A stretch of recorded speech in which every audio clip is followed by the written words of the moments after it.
사무엘하 3장. 사울의 집안과 다윗의 집안 사이의 싸움은 오랫동안 계속됐습니다. 다윗 집안은 점점 더 강해졌고 사울 집안은 점점 더 약해졌습니다. 헤브론에서 다윗의 낳은 아들들은 이렇습니다.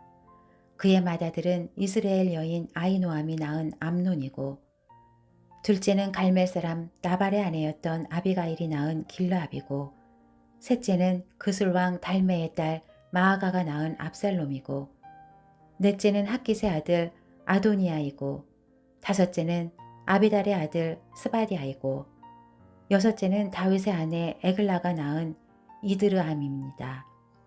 이들은 다윗이 헤브론에 있을 때 낳은 아들들입니다. 사울의 집안과 다윗의 집안 사이에 싸움이 있는 동안 아브넬은 사울의 집안에서 자신의 세력을 키워가고 있었습니다. 사울에게 첩이 있었는데 그 이름은 리스바이고 아야의 딸입니다. 이스보셋이 아브넬에게 말했습니다. 어떻게 내 아버지의 첩과 잠자리를 같이 할 수 있어?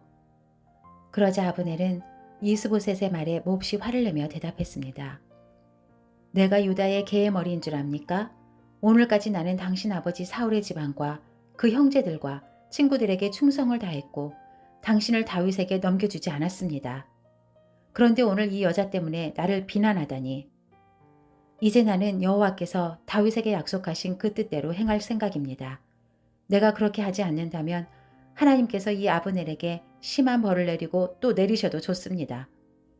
여호와께서는 이 나라를 사울의 집안으로부터 옮겨 단에서부터 브엘세바에 이르기까지 이스라엘과 유다 위에 다윗의 보좌를 세울 것입니다. 이스보셋은 아브넬이 두려워 더 이상 대꾸하지 못했습니다. 아브넬은 곧 심부름꾼들을 다윗에게 보내 말했습니다. 이 땅이 누구의 것입니까? 나와 조약을 맺읍시다. 내가 당신을 도와 온 이스라엘을 당신에게 돌려드리겠습니다. 다윗이 말했습니다. 좋다. 내가 너와 조약을 맺겠다. 그러나 조건이 하나 있다. 내가 나를 보러 올 때 사울의 딸 미가를 먼저 데려오지 않고서는 내 얼굴을 보지 못할 것이다. 그러고 나서 다윗은 사울의 아들 이스보셋에게 심부름꾼들을 보내 이렇게 말했습니다. 내 아내 미가를 주시오. 그녀는 내가 블레셋 사람 100명의 포피를 대가로 바치고 결혼했던 사람이요. 그러자 이스보셋은 사람을 보내 미가를 라이스의 아들인 남편 발디엘에게서 데려왔습니다.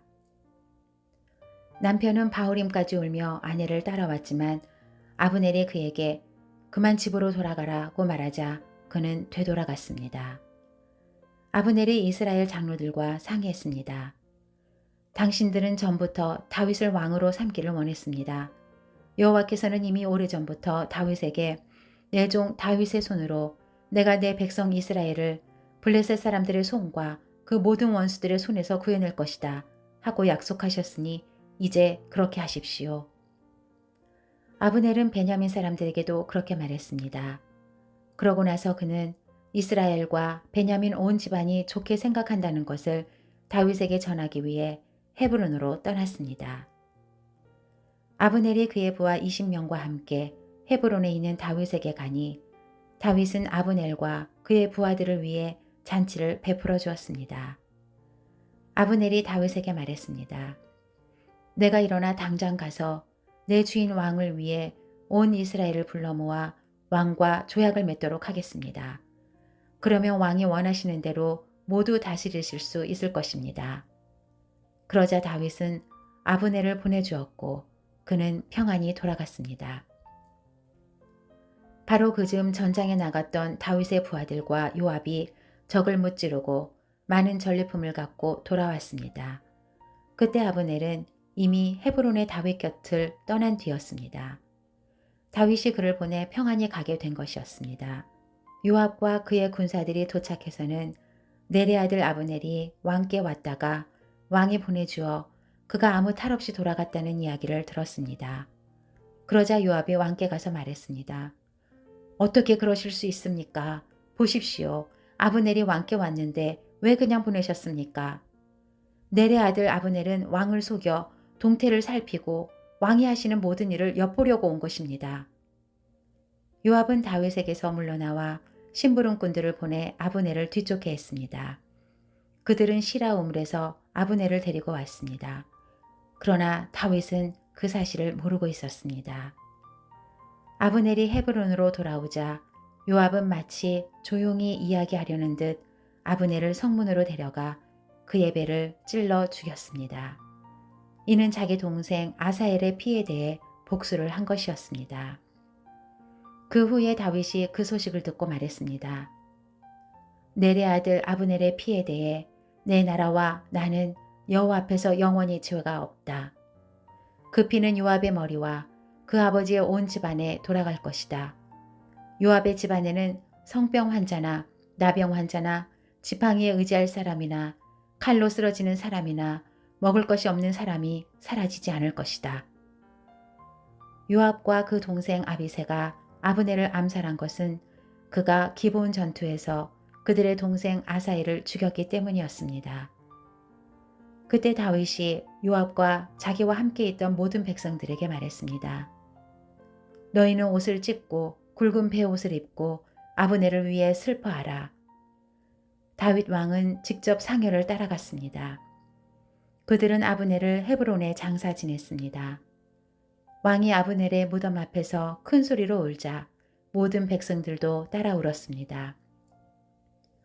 다윗 왕은 아브넬을 위해 이런 슬픈 노래를 지어 불렀습니다. 아브넬이 어째서 어리석은 사람처럼 죽어야 했는가?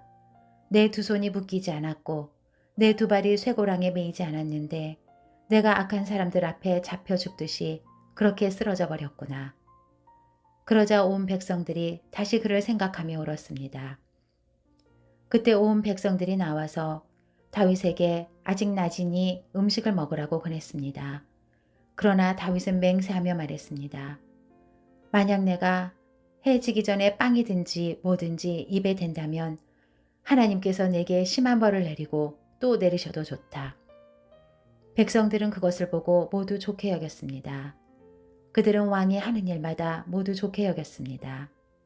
그제야 비로소 모든 백성들과 온 이스라엘은 왕이 넬의 아들 아브넬을 죽일 의도가 없었음을 확실히 알게 됐습니다. 그때 왕이 자기 부하들에게 말했습니다. 오늘 이스라엘에 위대한 사람이 죽지 않았느냐? 비록 내가 기름 부음 받은 왕이지만 나는 이렇게 약하고 수르야의 아들들은 내가 제어하기에 너무 힘겹구나. 여호와께서 악을 행한 사람에게 그 악에 따라 갚아주시길 바랄 뿐이다.